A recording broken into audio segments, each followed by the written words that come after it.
오늘 우리에게 주신 하나님 말씀은 로마서 1장 8절에서 15절 말씀, 신약 성경 238페이지입니다. 로마서 1장 8절에서 15절 말씀, 신약 성경 238페이지입니다. 이제 말씀을 봉독합니다. 하나님의 말씀을 경청하시기 바랍니다.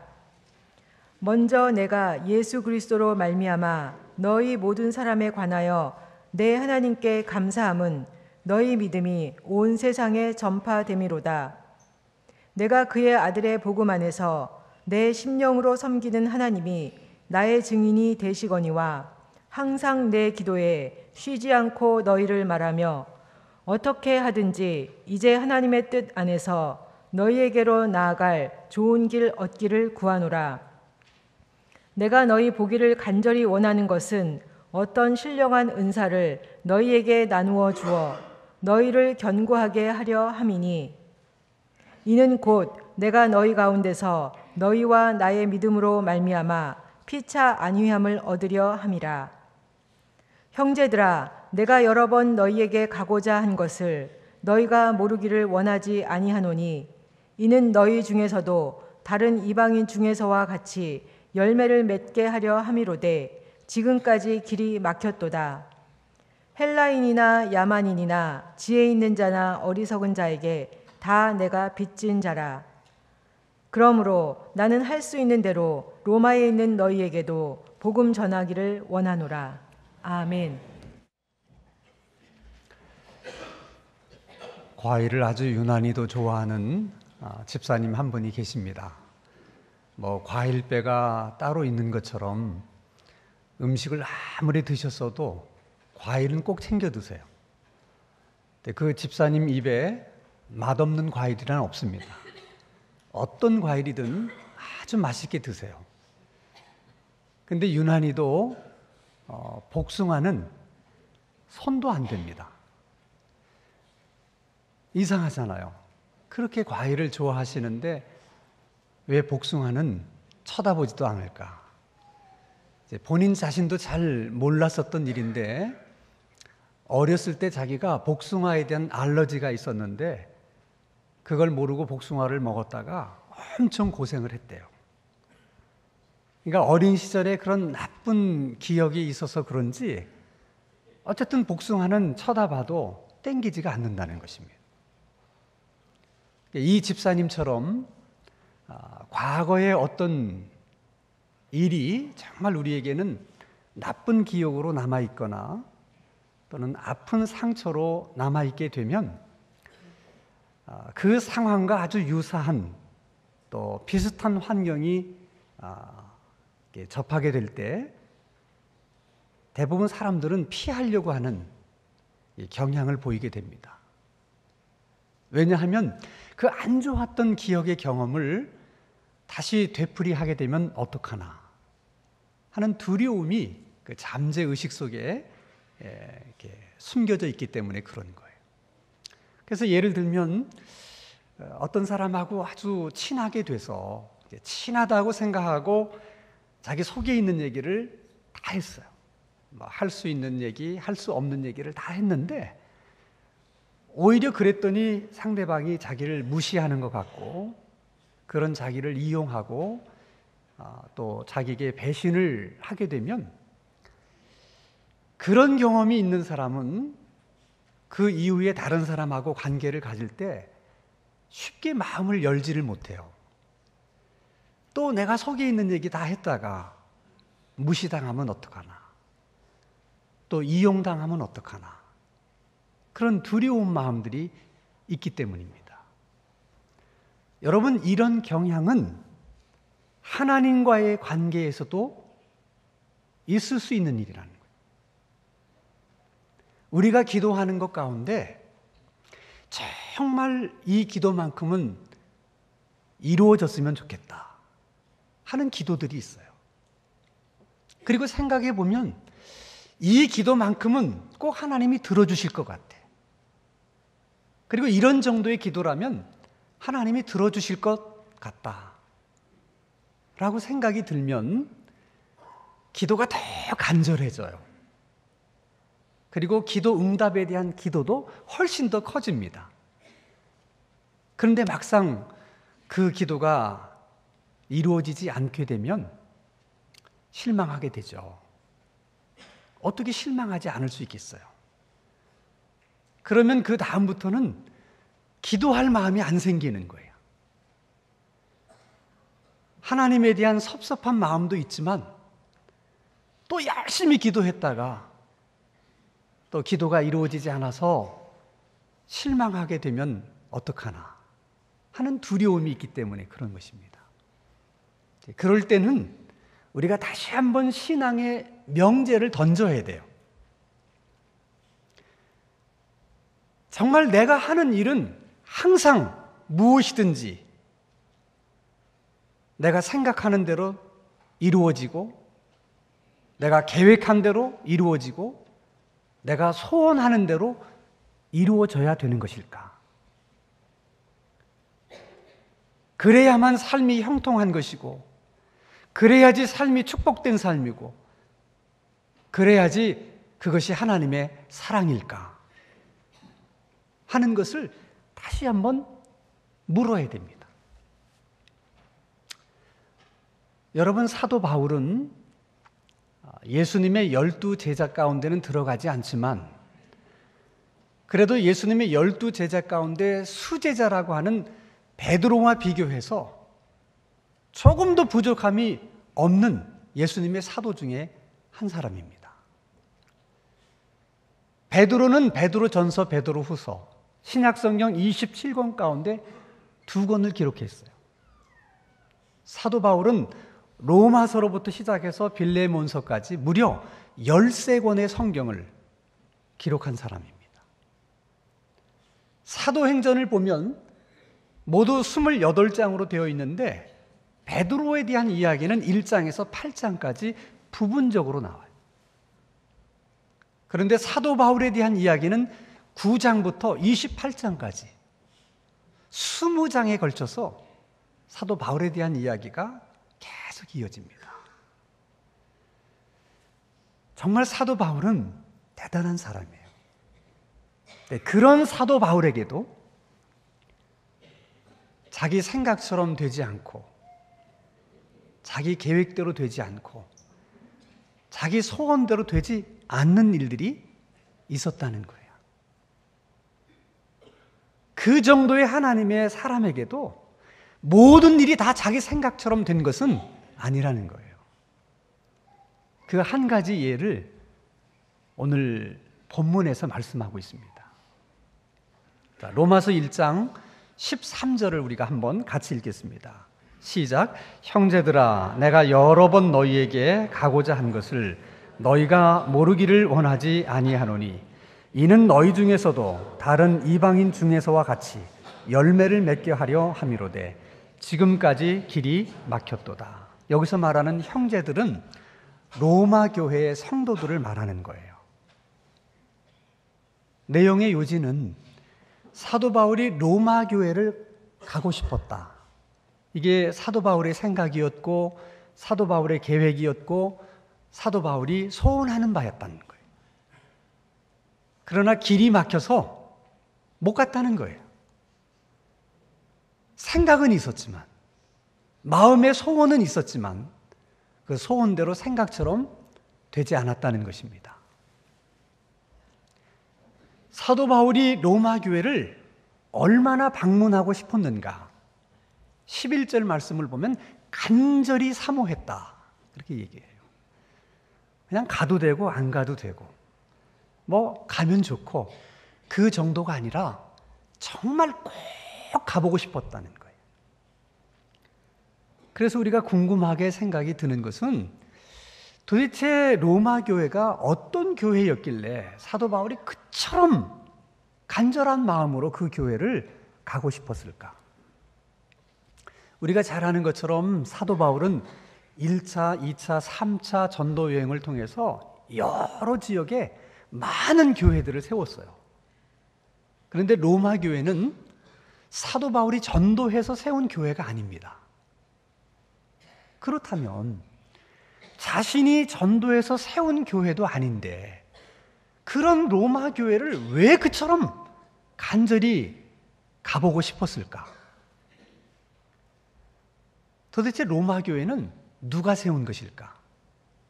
정확한 기록은 없기 때문에 자세한 것은 아무도 알 수가 없어요. 그런데 사도행전 2장 10절에서 11절 말씀을 보면 이런 말씀이 있습니다. 우리 한번 같이 읽겠습니다. 시작.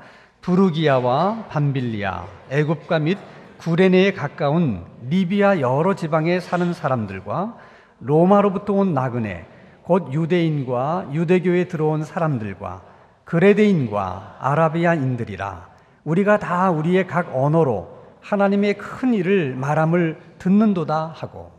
이 말씀의 배경은 120명의 성도들이 마가의 다락방에 모여서 예수님께서 약속하신 성령을 기다리고 있었습니다. 근데 오순절 날 성령이 그들에게 임했어요. 그냥 임한 것이 아니라 아주 충만하게 임했습니다.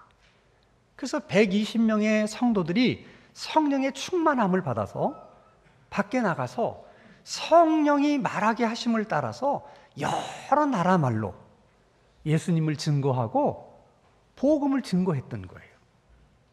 근데 그때 정말 여러 지방에 여러 나라에 흩어져 살던 유태인들이 그리고 유대교로 개종한 이방인들이 오순절 절기를 지키려고 예루살렘에 왔다가 성령의 충만한 제자들이 자기 나라 말로 복음을 전하는 소리를 듣게 된 거예요. 그 중에는 로마에서부터 온 유대인들과 로마 이방인들이 유대교로 개종한 사람들도 있었어요. 그들이 아마도 성령이 충만해서 복음을 전했던 제자들의 그 복음을 듣고 은혜를 받고 성령 체험하고 그래서 돌아가서 로마 교회를 시작한 것은 아닐까라고 생각하는 거예요. 그렇게 보면 로마 교회는 참 대견한 교회예요. 사도 바울 같은 위대한 전도자가 가서 전도해서 가르쳐서 세운 교회가 아니고 자기들 스스로 은혜 받고 성령 받고 그래서 가서 세운 교회라고 생각하면 사도 바울이 얼마나 그 교회를 기특하게 생각을 했겠습니까? 그러면 사도 바울은 그 로마 교회를 왜 그처럼 가고 싶어 했는가? 두 가지 이유가 있었어요. 오늘 본문 로마서 1장 13절과 그리고 15절 말씀을 보면 하나님의 은혜로 자신이 깨달았던 그 복음이 얼마나 귀하고 소중합니까? 그걸 로마 교회에 가서 성도들에게 좀 가르치고 싶었어요. 자기가 깨달은 복음을 그들과도 함께 나누고 싶었어요. 그래서 그들의 신앙이 좀 더 견고해지기를 사도 바울이 원했던 거예요. 그게 첫 번째 이유예요.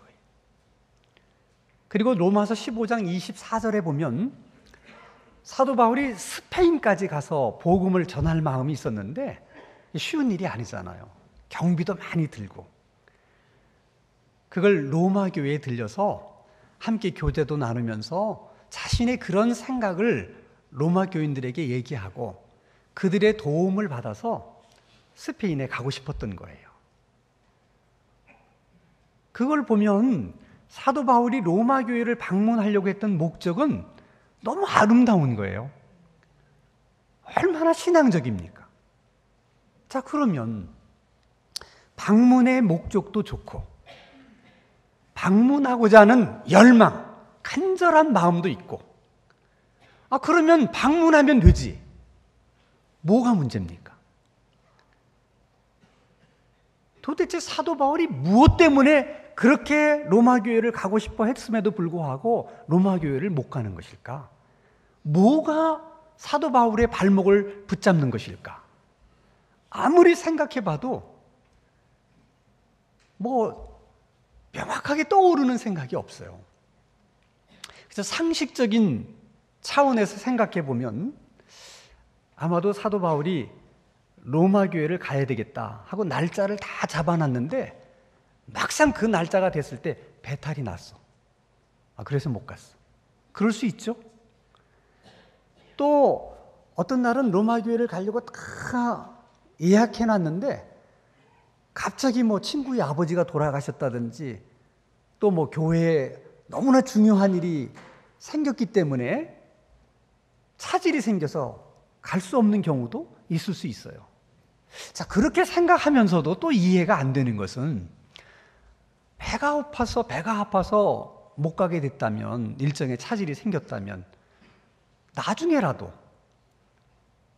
아픈 배 다 나은 다음에 그때라도 가면 되잖아요.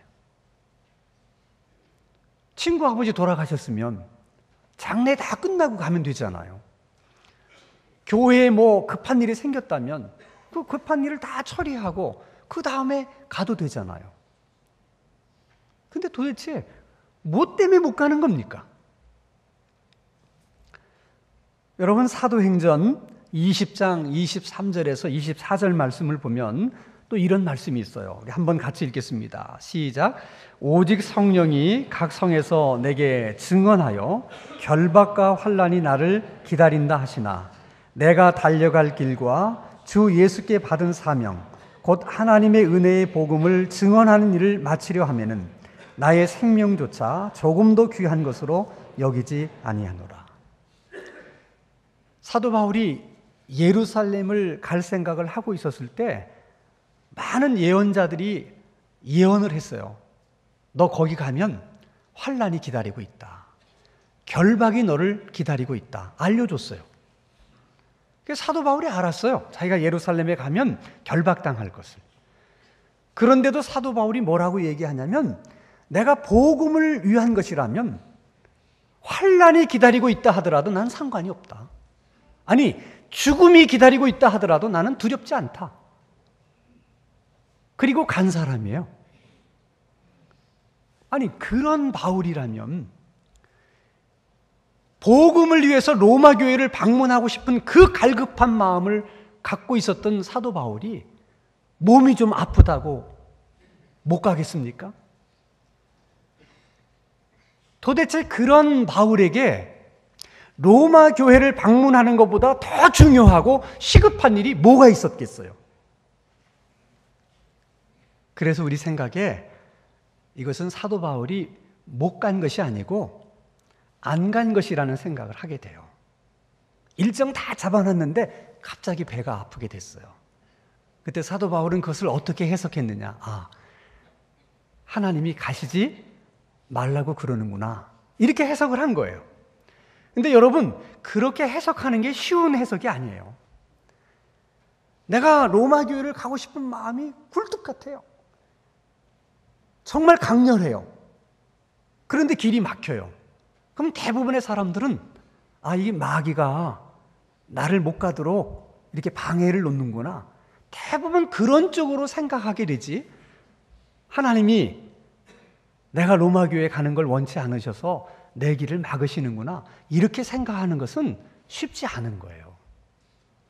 이건 정말 기도하는 사람들이 기도를 열심히 하는 가운데 일종의 영감처럼 느끼는 거야. 그래서 오늘 본문 9절에도 보면 사도 바울이 이런 고백을 해요. 내가 기도할 때마다 로마 교회 성도들을 위해서 기도한다. 자기가 기도할 때마다 로마 교회 성도들을 위해서 기도했다면 자기가 로마 교회를 방문하는 그 기도 제목을 가지고는 기도하지 않았겠어요? 얼마나 많이 기도했겠습니까? 그렇게 기도했음에도 불구하고 길이 자꾸 막힐 때, 그 막히는 것 때문에 또 사도 바울이 얼마나 많이 기도했겠어요? 근데 더 중요한 것은 바울의 얘기가 내가 로마 교회를 여러 번 가고 싶었다, 그렇게 얘기합니다. 그 얘기는 무슨 얘기예요? 로마 교회를 가기 위해서 사도 바울이 여러 번 기도했다는 거야. 가고 싶어서 열심히 기도했는데 길이 막혔어. 하나님께서 가지 말라고 그러시는구나. 나는 그렇게 가고 싶었는데. 그게 마음이 상해서, 그게 속상해서, 그래서 다시는 로마 교회에 가게 해달라고 하나님 앞에 기도하지 않을 수 있어요. 그런데 사도 바울이 여러 번 그 문제를 가지고 기도했다는 거야. 자기 생각대로 기도가 이루어지지 않았지만 그것 때문에 실망하거나 그래서 기도를 그만두지 않았다는 거예요. 왜 그랬을까? 그것은 자기가 로마에 가고 싶었던 그 기도를 했지만 길이 막혔어요. 그러나 그것을 사도 바울은 하나님께서 자기 기도에 대해서 노라고 말씀하신 것이 아니라고 생각한 거예요. 그게 중요한 겁니다. 우리는 하나님 앞에 뭔가 열심히 기도했는데 그 기도가 이루어지지 않으면 그 기도에 대해서 하나님이 노라고 말씀하셨다고 우리는 지레짐작 그렇게 생각해요. 그래서 더 이상 기도하지를 않는 거예요. 그러나 여러분, 길이 막히는 것과 내가 한 기도에 대해서 하나님이 노라고 말씀하시는 것은 별개의 문제예요. 정말 하나님이 내가 한 기도에 대해서 그건 아니다, 이렇게 말씀하실 때는 우리가 분명히 알아들을 수 있는 방법으로 말씀을 하십니다. 예를 들면 여러분, 하나님이 인정하시는 기도의 사람은 두 사람밖에 없어요. 한 사람은 사무엘이고 한 사람은 모세입니다. 그만큼 모세는 많은 기도를 했던 사람이에요. 그렇게 많은 기도를 했지만 모세는 자기 자신의 문제를 가지고 기도한 적은 없었어요. 늘 이스라엘 백성들을 위해서만 기도했습니다. 그러다가 자기 생애 정말 처음이자 마지막으로 자기 문제를 가지고 하나님 앞에 기도한 적이 있어요. 그것은 하나님께서 모세를 보고 너는 가나안 땅에 들어가지 못한다 라는 말씀을 들었을 때, 아니 40년 동안 이스라엘 백성들과 함께 광야에서 고생했는데 다른 사람은 다 들어갈 수 있는데 너는 안 된다는 거예요. 얼마나 모세가 들어가고 싶었겠어요. 그래서 정말 간절한 마음으로 하나님께 기도합니다. 들어가게 해주세요. 그때 하나님이 이렇게 말씀하십니다. 그만하면 족하다. 다시는 그 일로 내게 말하지 말라. 하나님이 노라고 분명하게 말씀하십니다. 사도 바울이 자기 안에 있는 가시, 너무 고통스러워서 하나님 앞에 3번씩이나 이 가시를 좀 없애달라고 기도하지 않았습니까? 그때 하나님이 뭐라고 말씀하세요? 내 은혜가 내게 족하다. 다시는 그 일로 기도하지 마라. 노라고 분명히 말씀하시는. 자, 그러면 사도 바울이 그처럼 로마 교회를 방문하고 싶었던 그 기도에 대해서 하나님은 노라고 말씀하신 것이 아니라면 왜 가는 길이 막히는 것일까? 2가지 이유가 있어요. 하나는 정말 로마 교회에 가서 그 성도들에게 복음을 가르쳐 주고 싶고 또 받은 그 복음에 대한 은혜를 나누고 싶었던 것이 사도 바울의 간절한 마음이었는데 마음은 이미 로마 교회에 가 있어. 근데 계속 가는 길이 막히는 거야. 너무 마음이 아프잖아요. 그래서 자기가 로마 교회에 가서 가르치고 싶었던 복음, 그들과 함께 나누고 싶었던 복음을 글로 쓰기 시작해요. 그래서 그것을 편지로 로마 교회에 보냅니다. 그게 오늘 아침 우리가 읽은 로마서예요. 여러분, 만약 사도 바울이 자기가 생각한 대로, 자기가 원했던 대로 그냥 로마에 가게 되었더라면 거기서 뭐 복음을 이야기했겠죠. 복음을 가르쳤겠죠. 그러나 오늘처럼 이 소중한 로마서는 없었을 거예요.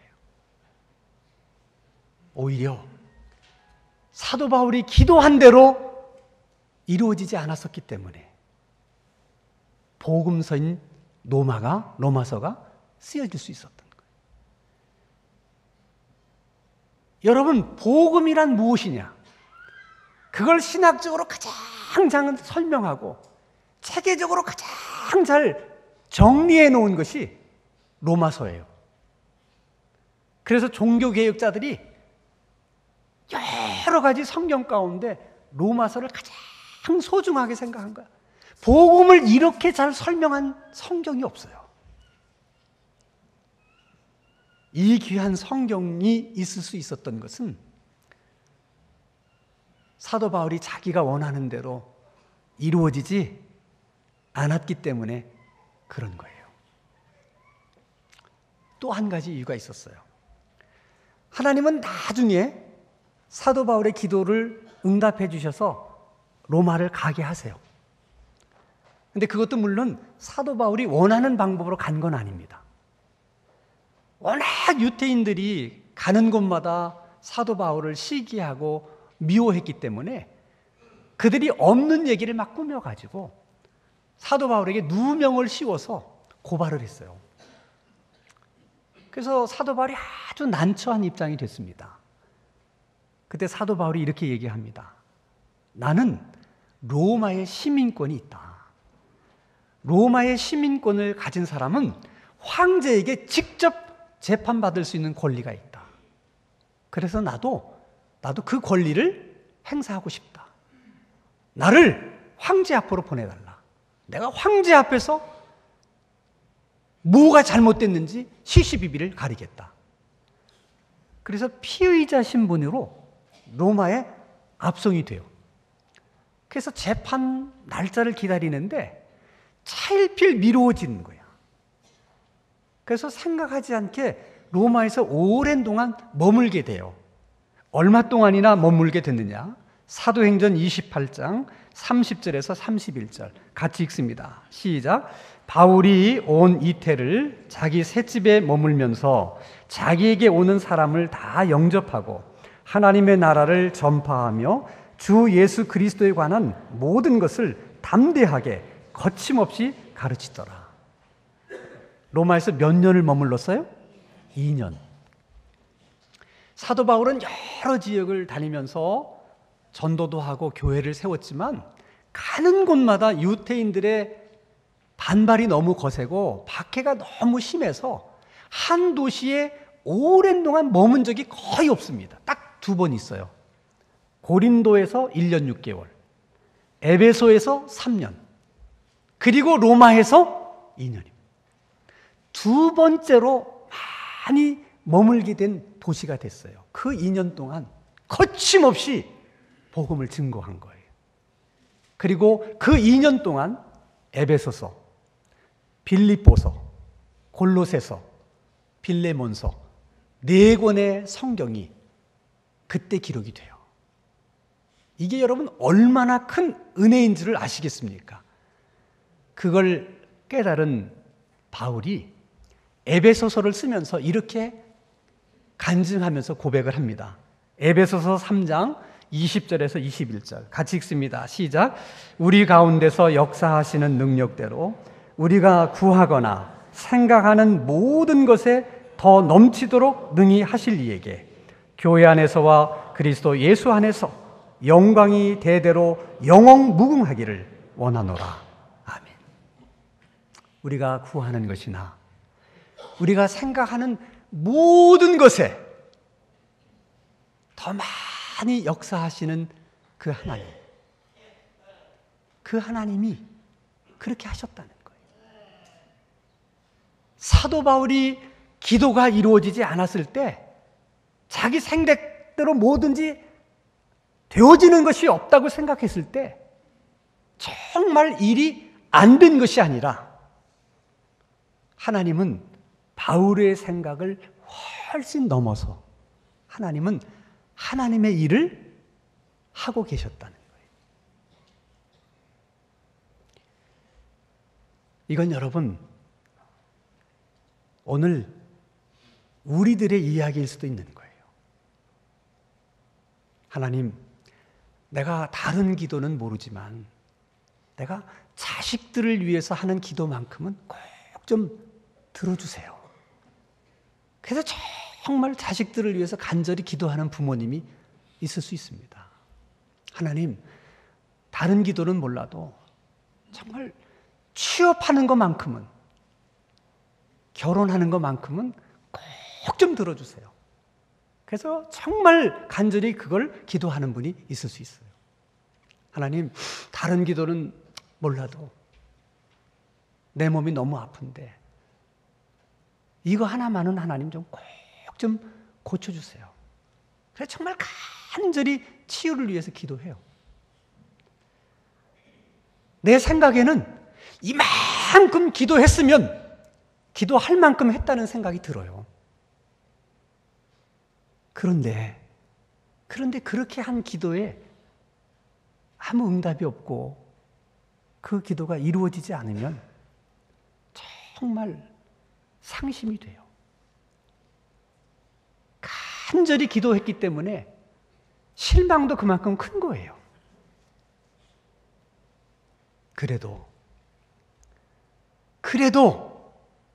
우리는 기도해야 됩니다. 왜냐하면 당장은 내 기도에 아무 응답이 없고 이루어지지 않았다 하더라도 그것이 내 기도에 대해서 하나님이 노라고 말씀하신 것은 아닐 수 있기 때문에 그런 거예요. 그리고 내가 구하는 것이나 내가 생각하는 모든 것 이상으로 역사하시는 하나님이시기 때문에 그래도 기도하셔야 돼요. 그리고 어쩌면 내가 원하는 대로 기도가 이루어지지 않았기 때문에 지금 우리들도 우리의 노마서를 쓰고 있는지 몰라요. 사도 바울이 그 로마서의 편지를 쓸 때 그것이 정말 오늘처럼 이렇게 소중한 성경이 되리라고 생각했겠습니까? 우리가 쓰고 있는 로마서도 지금의 눈으로 보면 아무것도 아닐 수 있어요. 먼 훗날 시간이 흐른 후에 보면 내가 원하는 대로 되지 않았을 때 그래서 쓰게 된 나의 로마서가 얼마나 그것이 소중한가를 깨닫게 되는 때가 있습니다. 그때는 우리도 사도 바울처럼 고백하는 거예요. 우리가 구하는 것이나 우리가 생각하는 모든 것에 넘치도록 주시고 역사하시는 하나님, 그렇게 고백하게 돼요. 여러분, 우리가 즐겨 부르는 찬송 가운데 이런 가사가 있어요. 선한 싸움 다 싸우고 의의 면류관 받았으리라. 우리 싸움 마치는 날 의의 면류관 예루살렘 성에서. 이 찬송의 작사자는 우리들의 신앙생활을 선한 싸움이라고 비유한 거예요. 여러분, 세상의 그 어떤 싸움도 쉬운 싸움이란 하나도 없습니다. 쉬운 싸움은 그건 싸움이라고 부르지를 않아요. 신앙생활도 마찬가지입니다. 쉬운 신앙생활이란 없습니다. 만약에 여러분, 신앙생활이 쉬운 거라면 우리들이 싸우는 이 선한 싸움이 쉬운 싸움이라면 의의 면류관이 무슨 의미가 있겠어요? 그게 뭘 그렇게 자랑스러운 것이 될 수가 있겠습니까? 우리들의 싸움이 쉽지 않은 싸움이기 때문에, 우리들의 신앙생활이 쉬운 것이 아니기 때문에 하나님이 우리에게 의의 면류관을 주시는 것입니다. 우리들이 싸워야 될 신앙생활 가운데는 기도도 있어요. 내가 간절히 기도했지만 내가 기도한 대로 이루어지지 않았다 할지라도 그래도 우리는 기도해야 됩니다. 그것이 선한 싸움이기 때문에 그런 거예요. 우리 싸움 마치는 날 우리 하나님께서 우리에게 의의 면류관을 주시듯 우리들의 기도의 선한 싸움에도 기도 응답의 열매를 반드시 주실 것입니다. 우리가 구하는 것이나 우리가 생각하는 모든 것보다 더 큰 것을 주시고 또 크게 역사하시는 그 하나님께서 그래도 기도할 수 있는 큰 은혜를 이 아침 우리 모두에게 주시기를 주님의 이름으로 축원합니다. 기도합시다.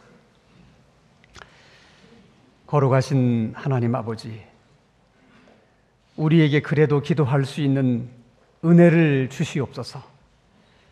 우리의 생각하는 것이나 구하는 모든 것에 더 넘치도록 역사하시는 그 하나님을 우리도 경험하게 하시고, 그 하나님을 우리도 바울처럼 그렇게 고백할 수 있게 해 주시옵소서. 예수님의 이름으로 기도하옵나이다. 아멘.